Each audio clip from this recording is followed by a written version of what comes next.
Ay, amigos, casi todos nosotros, toda América Latina está envuelta en escándalos de corrupción que van desde el presidente Lula en Brasil hasta Toledo en el Perú, y parece que vienen más.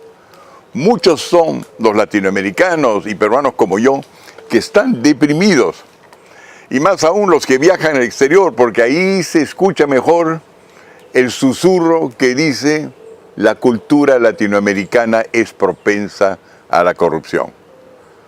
Bueno, yo les quiero decir enfáticamente, porque lo he estudiado, eso es falso. Si me permiten, les voy a probar en unos 5 minutos que no es nuestra cultura la que nos pertenece a todos, sino un sistema legal que excluye a la mayoría y está hecho a la medida de las necesidades de los que corrompen, el cual es culpable de estas corrupciones. La primera prueba es que ningún tribunal está acusando a nuestro pueblo de corrupción, si es que lo definimos como la utilización de la función pública en provecho propio. Sino a quienes acusan de corrupción son las élites que gobiernan, las que sirven a nuestros gobiernos, las que se pasean o controlan el patio de llaves donde la gente se interconecta con el Estado. Y estos son muy pocos.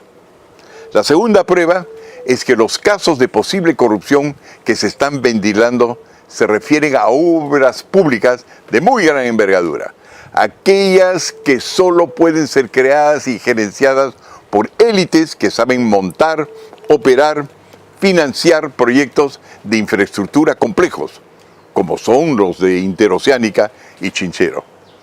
La tercera prueba es que los socios principales en cada consorcio concesionario de estas obras públicas que están siendo investigadas por corrupción no solo son ciudadanos del mundo, es decir, más que latinoamericanos, sino aquellos que saben contratar grandes financiaciones, manejar presupuestos complicados y jugar con los diversos componentes técnicos de las condiciones que son indispensables para extraer de una obra pública un beneficio económico privado a costa del interés público, que vamos a llamarlo una tajadita.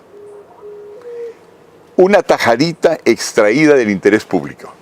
Estas tajaditas no provienen de la parte física de la obra, es decir, yo no le corto un pedazo de pista o de un counter a un aeropuerto con un cuchillo y se lo doy a alguien.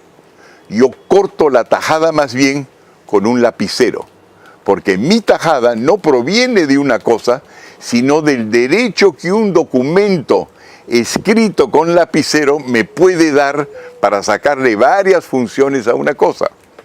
Parece complicado, pero es muy sencillo. Como concesionario contratista, yo no solo quiero tener derechos que me permiten controlar cosas físicas, quiero además poder usar esos derechos para garantizar créditos o convertirlos en acciones que se entregan a socios capitalistas a cambio de una inversión, o para convertirme en el dueño de las fuentes de ingresos por realizar y administrar la obra, como por ejemplo ser dueño del derecho a cobrar entrada al aeropuerto, a cobrar peaje. Todo esto puede ser perfectamente legal, no solamente perfectamente legal, es en muchos casos indispensable, pero hay una condición. La condición es que el Estado sepa cómo contratar con los concesionarios y asegurarse que el lapicero con el cual se han traspasado derechos de propiedad en el documento principal o en el adenda no hayan abierto espacios escondidos que le permiten al concesionario, en contra de nuestro interés, incrementar los costos de la obra y sus propios ingresos a punta de una sucesión de adendas. Estos huecos en los contratos, estos adendas, según funcionarios del Banco Mundial, pueden inclusive incrementar el costo de un proyecto entre 50 y 400%. Casos típicos son cuando los concesionarios, refiriéndose a las tasas del financiamiento al cual se han comprometido, no las han fijado y el Estado las ha dejado sin fijar. Y entonces el concesionario se encuentra en libertad sin topes de proponer tasas exorbitantes. Otro caso es cuando los términos de referencia le permiten al concesionario corregir sus errores impunemente y nos encontramos enganchados. O acudir a financiamiento aparentemente de bajo costo que obliga al Estado a ajustar las especificaciones técnicas de los entregables y luego nos ata a proveedores que suben sus precios artificialmente. Esas ataduras que nos quitan la libertad de negociar los intereses del Perú es donde entra la corrupción. No es recibir necesariamente la coima, es preparar un escenario para que pueda existir subida de precios y coima. Eso se llama corrupción. ¿Cómo responder? Decir que lo de Toledo es una traición al pueblo peruano porque dejó negociar contratos vulnerables a cambio de una coima y pensar que esto no volverá porque yo tengo gente honrada, como dice nuestro presidente, no es realista. Oiga, presidente, con todo respeto, siempre han existido, tanto en el cielo como en la tierra, traidores. Es parte de lo que somos. Desde Lucifer en el entorno de Dios Padre, Judas en el de su Hijo Jesucristo, Menem, que le devolvió el sacrificio que hicimos nosotros los peruanos durante las Malvinas, vendiéndole armas al Ecuador cuando los tenían acorralados en el Cenepa, hasta Montesinos, condenado por armar a narcotraficantes en Colombia, la FARC, si mal no recuerdo. Todos ellos son traidores. Y como dijo nuestro presidente, la informalidad es nuestro peor flagelo. Coincidiendo, dicho de paso, con un gran filósofo alemán, Immanuel Kant, quien afirmó que hasta en una sociedad de ángeles se necesita el derecho formal. El orden es crucial, si es que queremos vivir en sociedad. En efecto, sin registros formales que contengan y mantengan al día el conocimiento preciso de qué concesionario está obligado a qué condiciones, quién es dueño de qué en el Perú y quién tiene su mano metida en qué bolsillo, no se puede combatir la corrupción, no se pueden combatir los problemas sociales del Perú. Solo con registros completos, donde nos hemos puesto de acuerdo y hay un contrato social que lo sustenta, se puede detectar cualquier tajada millonaria.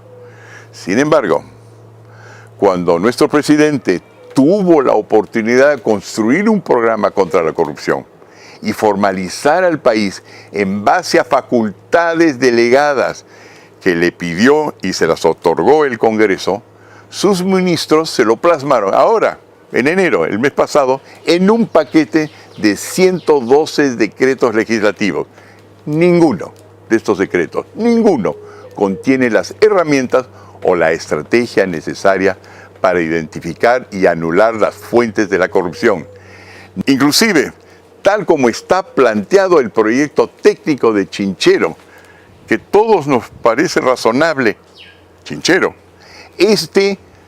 en los convenios no le proporciona al Estado la información y los mecanismos que necesita para prevenir una eventual coima, venga de donde venga, lo cual sería, dicho paso, un acto ilegal. Ni previene aquellos derechos que impidan que el contratista baje sus obligaciones y endeudamientos y aumente aquellos del Estado. En otras palabras, el gran reto de este gobierno es no solo cómo identificar y sancionar a las élites corruptas, buscar apellidos, sino cómo crear un sistema formal que proteja la propiedad privada y pública de todos los peruanos. Y conste, presidente, nuestras críticas son constructivas. Otros gritarán, nosotros estamos presentando propuestas y tenemos varias, las cuales se encuentran en esta misma página. Muchas gracias por su atención.